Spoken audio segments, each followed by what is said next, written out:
तो आज का हमारा स्टोरी है द लास्ट लेसन। ये है फ्लेमिंगो बुक से, ये एक स्टोरी है और चलिए इसको शुरू करते हैं। अबाउट द ऑथर देख लेते हैं। अल्फोंसे डोडे जो इसके ऑथर हैं was a French novelist and short story writer. ये जो अल्फोंसे डोडे है ये एक फ्रेंच नोवेलिस्ट थे और एक शॉर्ट स्टोरी राइटर थे। The last lesson is set in the days of the Franco Prussian war in which France was defeated by Prussia led by Bismarck. तो ये जो लास्ट लेसन जो स्टोरी है ये कब का कौन से टाइम का स्टोरी है? फ्रैंको प्रशियन वॉर के समय का स्टोरी है और ये वॉर हुआ था आपका 1870 टू 1871 के बीच में। और इस वॉर में फ्रांस को हरा दिया गया था प्रशियन के द्वारा और प्रशिया को लीड कौन कर रहा था? Bismarck. Prussia then consisted of what now are the nations of Germany, Poland and parts of Austria. Prussia जो था उस समय का देश, उसमें कौन कौन इंक्लूडेड थे? जर्मनी, पोलैंड और पार्ट्स ऑफ ऑस्ट्रिया, ये तीनों को मिला के उस समय प्रशिया बोला जाता था। In this story the French districts of Alsace and Lorraine have passed into the Prussian hands. तो इस स्टोरी में क्या होता है कि जो फ्रेंच के जो दो डिस्ट्रिक्ट है एल्ज़ेस एंड लोरेन, ये दो डिस्ट्रिक्ट फ्रेंच हार चुका है और ये दो डिस्ट्रिक्ट चले गए हैं प्रशियन के हाथों में। तो read the story to find out what effect this had on life at school. तो ये स्टोरी पढ़ के हमें पता चलेगा कि ये फ्रांस जो हार गया ये युद्ध, जिस हारने का वजह से स्कूल लाइफ पे क्या इफेक्ट हुआ, ये हम लोग देखेंगे स्टोरी पे। आपको सिर्फ इतना याद रखना है कि इस वॉर में फ्रांस जो है वो दो डिस्ट्रिक्ट हार चुका था और वो दो डिस्ट्रिक्ट के नाम है एल्ज़ेस एंड लोरेन।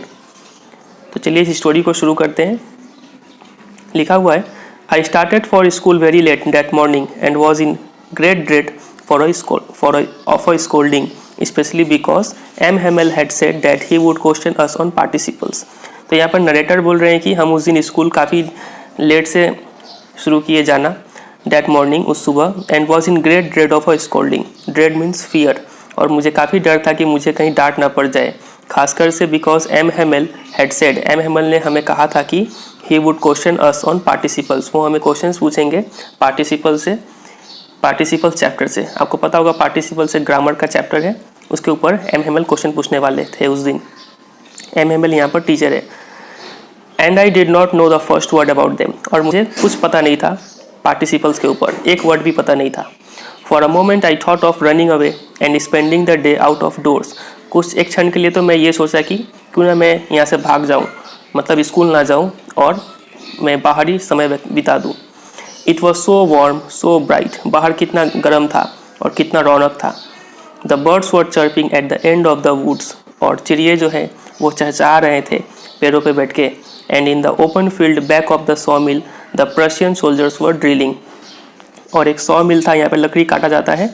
इस सॉ मिल के पीछे क्या था? एक ओपन फील्ड था, उस फील्ड में प्रशियन सोल्जर्स लोग क्या कर रहे थे? ड्रिल कर रहे थे। It was all much more tempting than the rule of participles। तो ये tempting means attracting, तो ये सब मुझे काफ़ी अट्रैक्ट कर रहा था participles की तुलना में।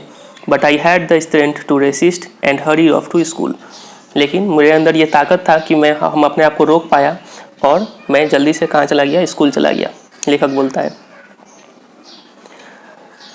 When I passed the town hall there was a crowd in front of the bulletin board। तो जब हम टाउन हॉल को क्रॉस कर रहे थे तो मैंने देखा कि बुलेटिन बोर्ड, मतलब ऐसा बोर्ड जहाँ पे थोड़ा न्यूज़ छपता है, उस बोर्ड के सामने क्या है? कुछ भीड़ जमा हुआ था। तो ये देखा लेखक, for the last 2 years all our bad news had come from there. बोला कि पिछले 2 सालों से जितने भी बुरे खबर है वो सब वो बुलेटिन बोर्ड में छपते हैं। वो बुरे खबर क्या क्या होते हैं? द लॉस्ट बैटल्स, हारे हुए युद्ध के news, the draft, the orders of the commanding officers के जो भी ऑर्डर हो, ड्राफ्ट हो, ये सब बुलेटिन बोर्ड में छपते थे। And I thought to myself without stopping, और मैं चलते चलते ही सोचा कि what can be the matter now, अब क्या हो सकता है, क्या हो गया जो वहाँ पे इतना भीड़ लगा हुआ है। आपको पता है ये लेखक स्कूल जा रहा है और ये स्कूल के लिए लेट हो चुका है, काफ़ी जल्दी जल्दी जा रहा है ये। Then as I hurried by as fast as I could go, उसके बाद मैं जल्दी जल्दी वहाँ से गुजर रहा था, जितने तेज़ी से हो सके उतना तेज़ी से मैं चल रहा था। द ब्लैक स्मिथ, जिसका नाम था Wachter, who was there with his apprentice reading the bulletin called after me. तो जैसे ही मैं वहाँ से गुजर रहा था तो वहाँ पे कौन खड़ा था? ब्लैक स्मिथ खड़ा था बुलेटिन बोर्ड के सामने, जिसका नाम था वॉचस्टर, ब्लैक स्मिथ का नाम वॉस्टर था और वो किसके साथ आया हुआ था? अपने अप्रेंटिस के साथ। अप्रेंटिस का मतलब होता है लर्नर, लीडिंग द बुलेटिन। तो वो दोनों ही बुलेटिन पढ़ रहे थे। वो दोनों मुझे देख के क्या, ये ब्लैक स्मिथ उन्हें देख के क्या बोला? Don't go so fast bub, you will get to your school in plenty of time. तो ब्लैक स्मिथ बोलता है लेखक को कि अरे बच्चे इतना तेज़ मत जाओ, तुम समय से पहले पहुंच जाओगे। I thought he was making fun of me, मुझे तो लगा कि वो मेरा मजाक उड़ा रहे हैं। And reached M Hamel's little garden all out of breath, और मैं वहाँ से आगे चला गया और चलते चलते एम हेमल का गार्डन तक पहुँच गया और काफ़ी थका हारा पहुँचा वहाँ पर। आपको पता है एम हेमल कौन है? एम हेमल उनके टीचर है, नरेटर के। Usually when school began there was a great bustle which could be heard out in the street. आमतौर पर जब स्कूल खुलता था तो काफ़ी शोरगुल हुआ करता था, जिसको रास्ते पे चलते हुए लोग भी सुन पाते थे जो स्कूल में कितना हल्ला हो रहा है। The opening and closing of desk, lessons repeated in unison very loud with our hands over our ears to understand better. तो किन किन चीज़ों का साउंड आता था बाहर? डेस्क खुलने ये बंद होने का साउंड आता था।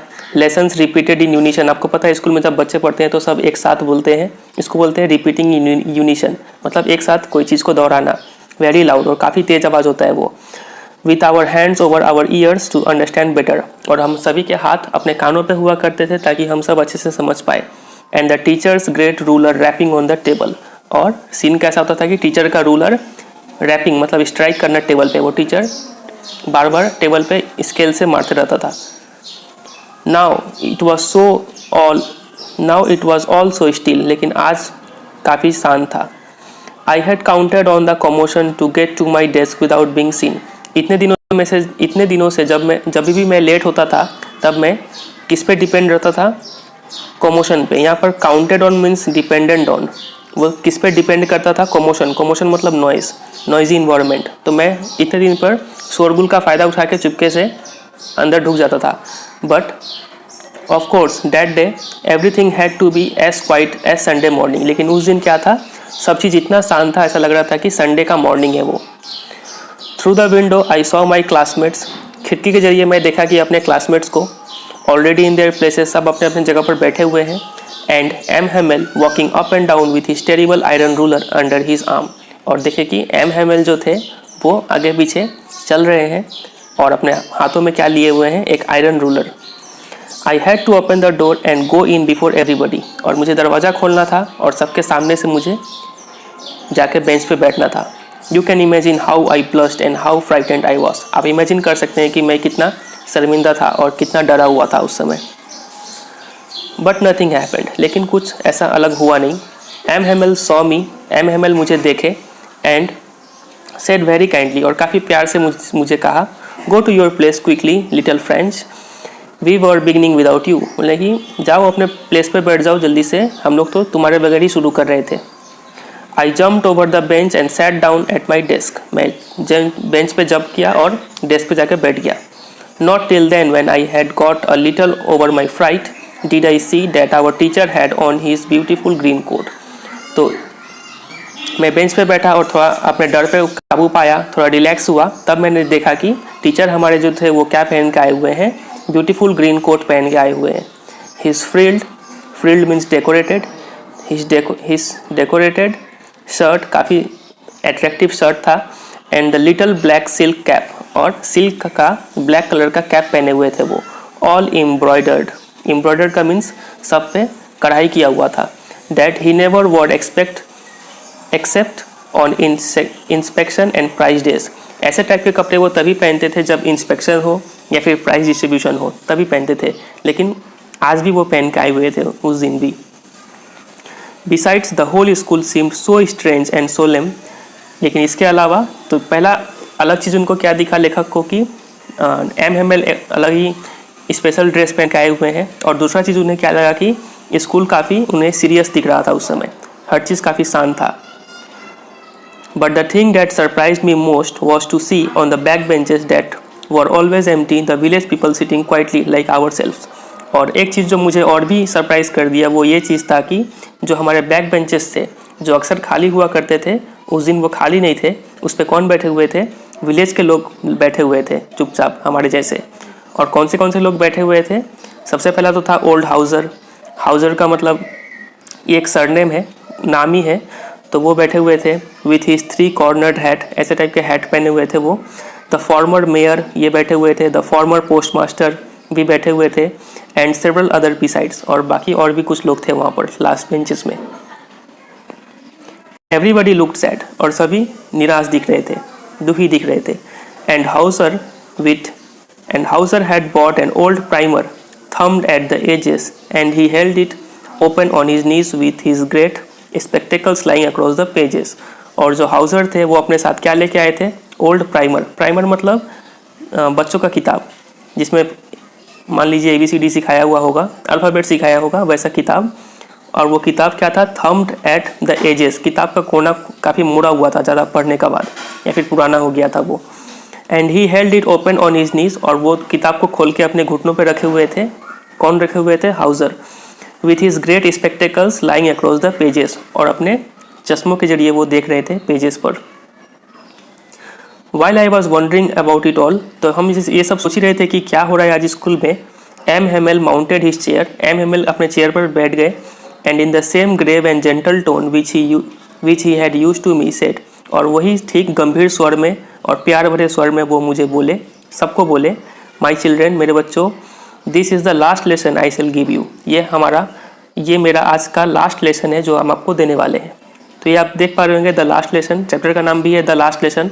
अब आप समझ पा रहे होंगे कि क्या कनेक्शन है स्टोरी का और टाइटल का। तो टीचर बोलते हैं कि आज मेरा लास्ट लेसन है। क्यों लास्ट लेसन है देखते हैं। The order has come from Berlin to teach only German in the schools of Alsace and Lorraine. वो बोलते हैं कि बर्लिन मतलब ये जर्मनी का कैपिटल है, और आपको पता है जर्मनी प्रशिया का पार्ट था उस समय। तो बोलते हैं कि बर्लिन से ऑर्डर आया है कि अब से स्कूल में क्या पढ़ाया जाएगा? सिर्फ जर्मन पढ़ाया जाएगा। इतने दिन तक क्या पढ़ाया जा रहा था? फ्रेंच पढ़ाया जा रहा था, अब जर्मन पढ़ाया जाएगा।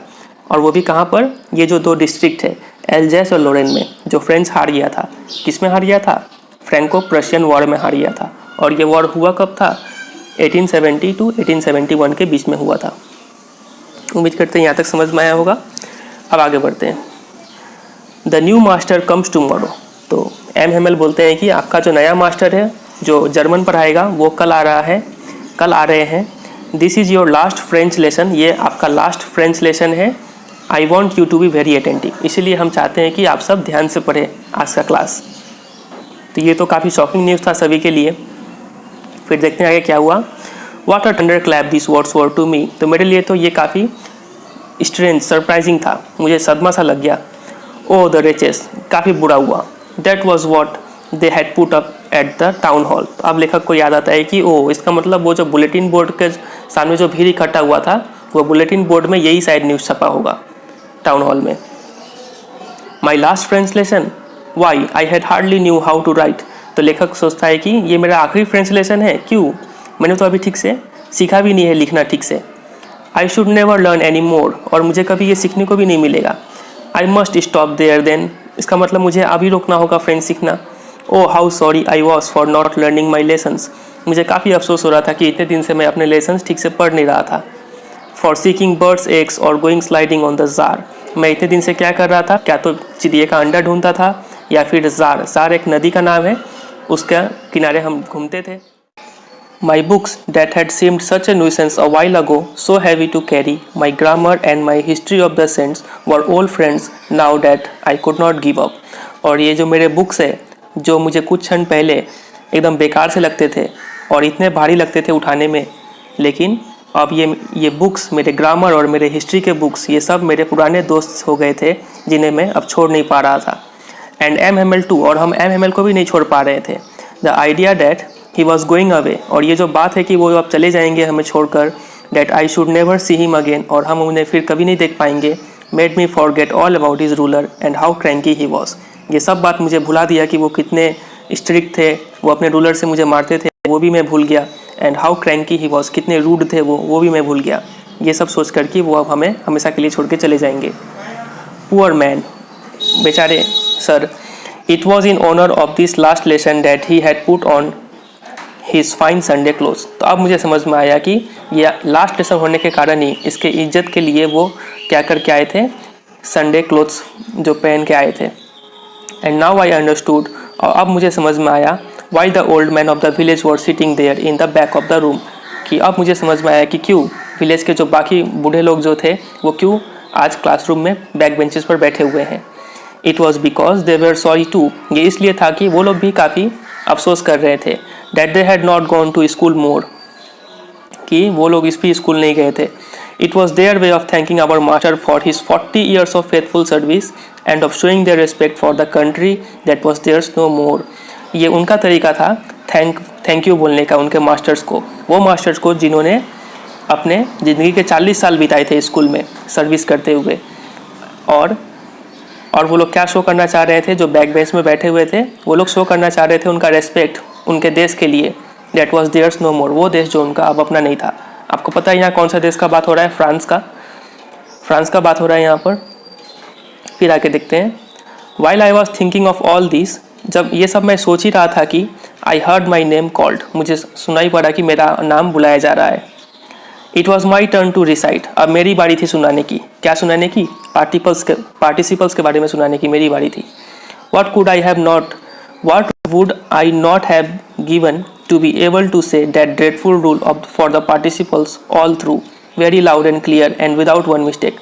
मैंने क्या नहीं किया वो पार्टिसिपल के सभी रूल बताने के, और काफ़ी मैं क्लियर तरीके से बताना चाहता था बिना एक भी कुछ गलती किए। But I got mixed up on the first word, लेकिन पहले वर्ड बोलते ही हम कंफ्यूज हो गए। And stood there holding on to my desk, my heart beating and not daring to look up. लेकिन मैं पहला शब्द बोलते ही कंफ्यूज हो गया और मैं वहाँ खड़ा था अपने डेस्क को पकड़े हुए, और मेरा दिल धड़क रहा था और मुझे हिम्मत नहीं हो रहा था कि मैं सिर उठा के सर को देखूं। तो लेखक तो चाह रहा था कि वो कोशिश करके बता दे पार्टिसिपल्स के रूल, ताकि टीचर खुश हो जाए उनसे, लेकिन वो ऐसा नहीं कर पाया। आई हर्ड एम हेमल से टू मी, तो मुझे सुनाई पड़ा एम हेमल क्या बोले फिर। I won't scold you little French, बोले कि हम तुम्हें नहीं डांटेंगे little French. You must feel bad enough, तुम खुद ही समझ रहे होगे कि तुमने कितना बड़ा भूल किया है। सी हाउ इट इज़, अब तुम देख पा रहे हो क्या हुआ है। Every day we have said to our self, वाह I have plenty of time, I will learn it tomorrow. हम लोग हर रोज़ हम अपने आप से ये कहते थे कि अरे हटाओ, हमारे पास बहुत ज़्यादा समय है, हम कल सीख लेंगे इसे। किसे कल सीख लेंगे? फ्रेंच को। And now you see where we have come out, अब तुम्हें पता चल रहा हो कि अब कहाँ पहुँच गए हैं। हमारे पास सिर्फ आज का दिन है फ्रेंच सीखने के लिए। That's the great trouble with Alsace, she puts off learning till tomorrow. तो एम हेमल बोलते हैं कि यही प्रॉब्लम है एल्जैस का, वो क्या कर देती है, लर्निंग को टाल देती है कल के लिए। Now those fellows out there will have the right to say to you, how is it you pretend to be Frenchman and yet you can neither speak nor write your own language. अब तुम लोग क्या कर दिए हो, मौका दे दिए हो उन लोगों को जो बाहर में है। तो बाहर में कौन है? जो प्रशियन लोग हैं, मतलब जर्मन के लोग हैं। तो वो लोग को मौका दे दिए हो बोलने के लिए कि वो तुम पे हंसे। वो क्या कहेंगे? वो लोग ये कहेंगे कि तुम सिर्फ बहाना दिखावे के लिए फ्रेंचमैन हो, तुम ना बोल सकते हो ना लिख सकते हो तुम्हारा अपना लैंग्वेज। तो ये बोलेंगे वो लोग। But you are not the worst poor little French, देखिए एम हेमल बोलते हैं कि लेकिन फ्रेंच तुम ही सबसे बुरे नहीं हो। We have all a great deal to reproach ourself with, तो मतलब कि हम सभी को कुछ ना कुछ है अपने आप को कोसने के लिए। Your parents were not anxious enough to have you learn, तुम्हारे पेरेंट्स जो थे वो काफ़ी इच्छुक नहीं थे कि तुम पढ़ो। They prefer to put you to work on a farm और at the mills so as to have a little more money, वो चाहते थे कि तुम उनके फार्म में काम करो या फिर कोई मिल में काम करो ताकि तुम कुछ पैसा लेके आओ घर में। एंड आई, और जहाँ तक मेरा बात है, मेरा किसका? एम हेमल का बात है। I have been to blame also, तो दोस्त मेरा भी है। Have I not often sent you to water my flowers instead of learning your lessons, तो क्या मैंने तुम्हें पढ़ाने के बजाय कभी कभी फूलों में पानी देने के लिए नहीं भेज दिया? And when I wanted to go fishing, और जब मुझे फिशिंग के लिए जाना होता था, did I not just give you a holiday, तो क्या मैंने तुम्हें छुट्टी नहीं दे दिया? तो कुछ दोस्त मेरा भी है, मैंने भी तुम्हें अच्छे से नहीं पढ़ाया French. Then from one thing to another, M.M.L. went on to talk of the French language. अब उसके बाद M.M.L. क्या किए? एक चीज़ से दूसरे चीज़ तक फ्रेंच के बारे में हर चीज़ बताने लग गए। Saying that it was the most beautiful language in the world. वो बोलते थे कि फ्रेंच क्या है, most beautiful language in the world है, the clearest, the most logical, सबसे क्लियरेस्ट लैंग्वेज है, सबसे लॉजिकल लैंग्वेज है। तो ये आप अंडरलाइन कीजिएगा, ये काफ़ी इंपॉर्टेंट बनता है एग्जाम में question. That we must guard it among us, हमें ये फ्रेंच लैंग्वेज को बचा के रखना है आपस में। नेवर फॉरगेट इट, हमें कभी इसे भूलना नहीं है। Because when people are enslaved, क्योंकि जब लोग गुलाम बन जाते हैं, as long as they hold fast to their language, तो जब तक कि तब तक उनको अपना लैंग्वेज पता है, अपना मदर टंग पता है, it is as if they had the key to their prison. इसका मतलब जब तक उनको अपना लैंग्वेज पता है तब तक उनके पास, ये समझ लो कि उनके पास क्या है, की है, चाबी है उस जेल से बाहर आने का, गुलामी से बाहर आने का। Then I open a grammar and read us, then he open a grammar and read us our lessons. उसके बाद उन्होंने क्या किया, ग्रामर खोला और हमें एक पाठ पढ़ाया। I was amazed to see how well I understood it, मैं चौंक गया कि मैं आज कितने अच्छे से समझा उस लेसन को। All he said seemed so easy, I think too that I had never listened so carefully and that he had never explained everything with so much patience. तो मुझे ऐसा लगा कि मुझे हर चीज़ काफ़ी आसान लगने लगा और मैं सोचा कि मैंने शायद इतना ध्यान से कभी नहीं पढ़ा मैं आज तक, और मुझे ये भी लगा कि शायद टीचर भी इतने पेशेंस से कभी नहीं पढ़ाए होंगे। It seemed almost as if the poor man wanted to give us all he knew before going away. मुझे ऐसा लग रहा था कि वो आज सर जो थे आज पूरे मूड में थे कि आज वो उन्हें जितना भी पता है सब ज्ञान वो आज हमें दे के जाना चाहते थे। And to put it all in our heads at one stroke, वो चाहते थे कि उन्हें जो भी पता है वो सब आज ही हमारे सिर में डाल दे वो। After the grammar we had a lesson in writing, तो ग्रामर के बाद हमें लिखना सिखाया गया। That day M Hamel had new copies for us, उस दिन एम हेमल हमारे लिए नए नए कॉपीज़ लेके आए थे। Written in a beautiful round hand, और उस कॉपी में लिखा हुआ था, काफ़ी अच्छे हैंड राइटिंग में लिखा हुआ था, France Alsace, France Alsace. They look like little flags floating everywhere in the school room. तो वो जो कॉपीज़ थे वो लग रहा था कि फ्रेंच के झंडे हैं, फ्रांस के झंडे हैं वो सब, और क्लासरूम में लहरा रहे हैं। Hung from the rod at the top of our desk, लग रहा था कि वो सब झंडे हमारे डेस्क पर टंगे हुए हैं। You ought to have seen how everyone set to work, तो लेखक हमें बोल रहा है कि आपको देखना चाहिए था कैसे सब मन लगा के अपने अपने काम कर रहे थे। हाउ क्वाइट इट वॉज, कितना शांत था class. The only sound was the scratching of the pens over the paper, सिर्फ एक ही साउंड आ रहा था, वो क्या चीज़ का साउंड था, पेन का चलने का साउंड आ रहा था पेपर पर। वंस सम बीटल्स फ्लू इन, बीटल्स का मतलब होता है भृंग, हिंदी में इसको भृंग बोलते हैं, एक टाइप का कीड़ा है ये। तो एक बार क्या हुआ कि ये बीटल्स कुछ अंदर आ गए, but nobody paid any attention to them, लेकिन किसी का ध्यान उस बीटल्स पे नहीं गया। Not even the littlest ones, littlest one मतलब कि वो क्लासरूम में छोटे छोटे बच्चे भी थे, तो उस छोटे छोटे बच्चों का भी ध्यान उस बीटल्स पे नहीं गया। Who worked right on tracing their fish hooks as if that was French too, और वो जो छोटे छोटे बच्चे जो थे वो क्या ट्रेस कर रहे थे, फिश का हुक अपने कॉपी में बना रहे थे, और ऐसा लग रहा था कि वो फिश का हुक भी क्या है, फ्रेंच है। इतने ध्यान से वो लोग पढ़ रहे थे छोटे छोटे बच्चे सब। On the roof the pigeons cooed very low, और हमारे छत पर कुछ कबूतर बैठे हुए थे और वो भी गुटरगू कर रहे थे। I thought to myself, और मैं अपने आप से सोचा, will they make them sing in German even the pigeons, तो क्या वे लोग इन कबूतर को भी जर्मन पढ़ाएंगे क्या। यहाँ पे दे कौन है, तो ये आपको पता होगा दे कौन है, यहाँ पर प्रशियंस लोग, मेनली जर्मन लोग, जर्मनी के लोग। Whenever I looked up from my writing, I saw M. Hamel sitting motionless in his chairs and gazing first at one thing, then at another, as if he wanted to fix in his mind just how everything looked in that little school room. तो जब हम सिर उठा के sir को देखते थे तो दिखता था कि सर कभी एक चीज़ को देखते हैं, कभी दूसरी चीज़ को देखते हैं। ऐसा लग रहा था कि सर क्लासरूम को याद करने का कोशिश कर रहे थे, पूरा क्लासरूम को अपने दिमाग में बैठाने का कोशिश कर रहे थे कि क्लासरूम था कैसा एकदम। Fancy for 40 years he had been there in the same place, लेकिन सोचिए आप ही पिछले 40 सालों से वो एक ही जगह पर थे, काम कर रहे थे। With his garden outside the window, और स्कूल के सामने क्या था, गार्डन था खिड़की के बाहर। And this class in front of him, और ये पूरा क्लास उनके सामने था। जस्ट लाइक दैट, वैसे का वैसा ये क्लास रहा पिछले 40 सालों से। Only the desk and the benches had been worn smooth, सिर्फ क्या हुआ था, वो जो डेस्क और बेंचेस सब जो थे वो यूज़ करते करते क्या हो गए थे, स्मूथ हो गए थे। The walnut trees in the garden were taller, walnut का मतलब होता है अखरोट का पेड़, अखरोट का पेड़ जो था गार्डन में वो लंबे हो गए थे। And the hop vine that he had planted himself twined about the windows to the roof, और जो होफ वाइन ये एक लतीदार पेड़ होता है, ये पेड़ जो था वो गोल गोल घूमते घूमते खिड़की को पूरा जकड़ लिया था और खिड़की से होते हुए वो छत पे पहुंच गया था वो पेड़। How it must have broken his heart to leave it all, तो पुअर मैन। तो लेखक बोल रहे हैं कि कैसा उनका दिल टूटा होगा जब उन्हें ये सब छोड़ के जाना पड़ेगा, तो पूरा उनका दिल टूट जाएगा। To hear his sisters moving about in the room above packing their trunks, वो जब सुनेंगे कि उनके सिस्टर इधर उधर टहल रही है रूम में और सामान सब पैक कर रही है, तब उनका दिल काफ़ी टूट जाएगा। For they must leave the country next day, क्योंकि उन्हें पूरा वो देश छोड़ के जाना था अगले ही दिन। But he had the courage to hear every lesson to the very last, लेकिन उनके अंदर इतना हिम्मत था कि वो सबका लेसन सुने। कौन सा लेसन? वो पार्टिसिपल्स के ऊपर सबका सुने वो। After writing we had a lesson in history, तो उसके बाद लिखने के बाद हम लोग क्या किए, एक हिस्ट्री का लेसन किए।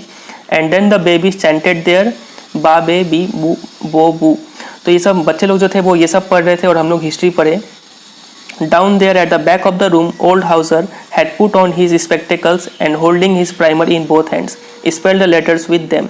और बैक बेंचेस पे जो कौन बैठे हुए थे, ओल्ड हाउसर, वो चश्मे पहने हुए थे और अपने हाथों में क्या लिए हुए थे, प्राइमर। प्राइमर का मतलब आपको पता ही है, एक प्राइमरी क्लास का बुक होता है वे, और वो भी स्पेलिंग दोहरा रहे थे बच्चों लोग के साथ। You could see that he too was crying. आप देख पाते थे कि वो भी रो रहे थे। कौन रो रहे थे? Hauser. His voice trembled with emotion. उनका आवाज़ इमोशन के कारण लड़खड़ा रहा था। And it was so funny to hear him that we all wanted to laugh and cry. और ये काफ़ी फनी लग रहा था हमें, और हम सब हंसना भी चाह रहे थे और अंदर ही अंदर रोना भी चाह रहे थे। How well I remembered it, that last lesson. मुझे कितने अच्छे से याद है वो हमारा लास्ट लेसन। लास्ट लेसन किसका? फ्रेंच का। All at once the church clock struck 12, और तभी क्या हुआ, चर्च की जो घंटी थी उसमें 12 बजने का आवाज़ आया। देन द एंजलस, उसके बाद हमारा प्रेयर हुआ। At the same moment the trumpets of the Prussians returning from drill sounded under our windows, और जैसे ही प्रेयर हो गया तो तभी क्या सुनाई पड़ा हमें, प्रशियंस लोगों का ट्रम्पेट सुनाई पड़ा, वो लोग ड्रिल करके वापस आ रहे थे। M Hamel stood up very pale, तो एम हेमल खड़े हो गए और वो काफ़ी घबरा गए थे।